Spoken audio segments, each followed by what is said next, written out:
I'm Jolene Theresa. And I'm KimBurly. And we are here to talk about Kim's new show, KimBurly's Tittie Tour. And I'm going to take full credit right now for naming that completely sober in a parking lot at like midnight randomly. All right, so you've been co-producing the Studio X shows for a couple years now. You've been in pretty much all of the acts. You're emceeing for the first time this year. Yes. Which is going to be exciting. You're doing all 3 shows that we're doing this year. Yep. And you've now secured a venue. So in between our 2 sets of shows, you are producing by yourself 3 separate burlesque variety shows. Yes. What? How did this happen? Peer pressure. That's accurate. Myself and another burlesque dancer may have peer pressure her into it. So how did you go about planning this before you even knew you were going to be doing it? How did this start? How did you start planning it? What was the first thing that you did? The first thing I did was think about what I wanted to see locally for shows. There's a lot of shows that happen, not so many in the Central Mass area, but so I wanted something that was kind of closer to me with the vibe and the feel of what I really want to see in a variety show. Which is that old school showgirl burlesque-y vibe. Yeah. And a lot of the shows here that are burlesque and drag. Or, like our show, pole and burlesque. Yeah. Or mostly just pole. Yeah. But you're going to have aerialists, which our show has aerialists. Mm-hmm. But you'll probably be the only other show that's going to have pole, burlesque, and aerialists. Yes. Walk me through the decision for that, because that is a whole new ballgame. That requires equipment. It requires apparatuses. Yes. It requires that your performers have insurance. Yes. So what was the decision-making process there? I wanted to produce something very cool. And to me, that's very cool. I love going to burlesque shows. I love going to burlesque and drag shows. I like seeing what's out there, but similar to when we talk about Studio X stuff, too much of one thing is too much. So I wanted something that would be more exciting, more interesting to watch as an audience member, and that meant putting in more aspects of dance and movement in general. I have big plans, and we'll see what happens with them. For the first 3 shows, having the pole and the aerial is awesome. With the burlesque, drag in as well would be something I would be interested in adding in. I would love to get a live band. Live singing would be fun. So I'm not opposed to any different acts. I just want it to be something that is fun and enticing for... Plus it's summer in Central Massachusetts, which means nobody's here. True. So it's going to be interesting. So you have a huge venue. It's huge. Walk me through how you found that. Did it just kind of fall in your lap, or did you go searching for it? It did kind of just fall in my lap. I have been looking and researching places to have shows locally, knowing that I didn't really want to do just burlesque or burlesque and drag. So I was looking for something that was a little bit on the bigger side, something that could accommodate more acts. So you were looking more for size versus vibe. Not that Central Massachusetts has a lot of vibey spots. Wink, wink, somebody open one.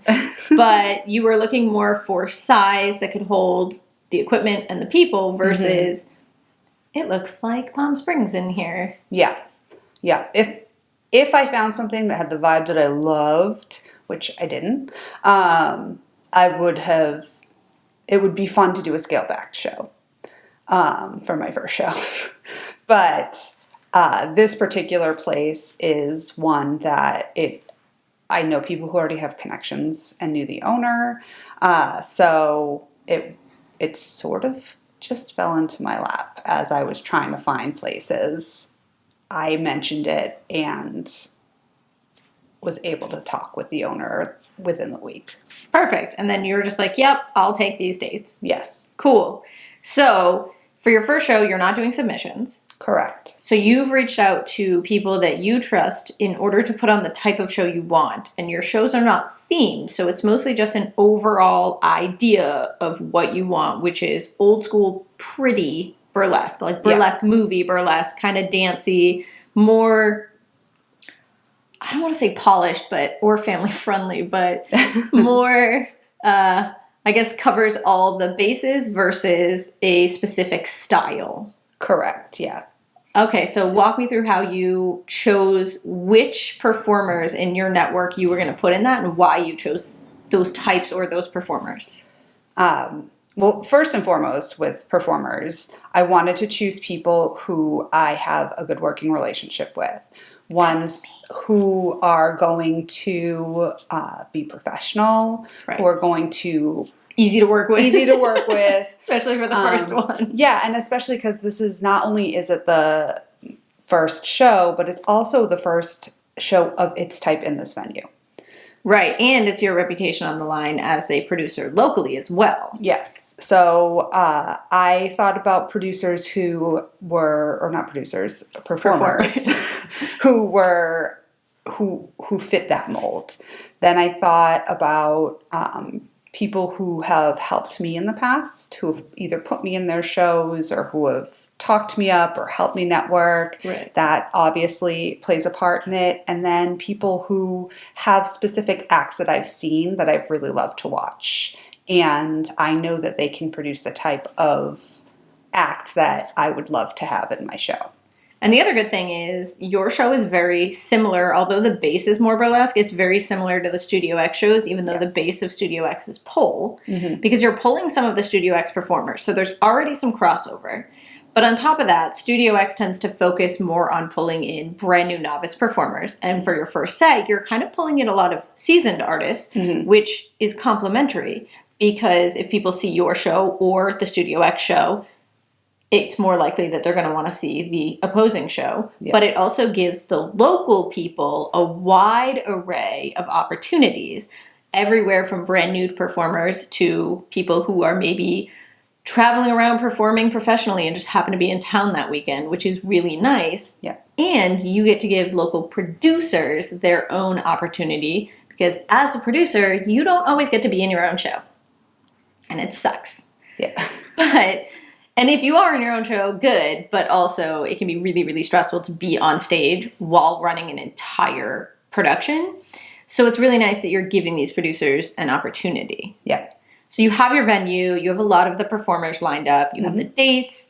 What else are you looking at? Are you doing any decorations? Are you working with anybody locally? Is there going to be marketing or promotions? What are your plans? Have you thought about that yet? I know this is very new. It's all very new. It's like a couple days ago we got the venue. I have, again, I have big plans. Me too. I love doing decorations, obviously. I do all the Studio X ones. But thankfully, because I don't want to do them. So it's a huge space. So the thought of decorating a huge space like that, I think it's 6,500 square feet or something. Yeah, I don't want to decorate that. Yeah, it's a big space. That's huge. It's huge. How are you going to space plan that so that it doesn't feel huge? Seating. Just a lot of chairs. A lot of people need to come. I mean, the aerial rig does take up about like a 20 to 25 by 20 to 25 square. So when that's in there, it'll take up a lot of space. Yeah. The pole takes up about 6 to 9 feet, depending on if you bring the legs out. So those apparatuses will take up space. But there's one show that there is not going to be any aerial. Yeah. So how are you going to fill that in to make it feel like it's not gigantic? I'm not 100% sure yet. I've toyed with the idea of like backdrop curtains. Oh, yeah. But, that'd be kind of cool. We know some photographers. They might have backdrops. I'm wondering about photographers or, seeing if I can find somewhere to rent them or borrow them, or it's an idea that's sort of playing around. I figured if I just get a lot of big people in there, maybe that'll help. If anybody knows a football team that wants to see a burlesque show, we need them if they're very wide shouldered. Or maybe a rugby team. I don't know. I don't know. So figuring that out. Yeah, I've eventually. played around with that. And you're gonna have seating. I'll have some seating. Okay. There'll be standing room, and then I'm hoping to have VIP tables as well. So we'll have some seating. We'll have standing room admission, and then we'll have a few tables. I'm just verifying with the owner that You have tables. I have tables that I can use. So it's at a brewery. Yes. Is there going to be food or no?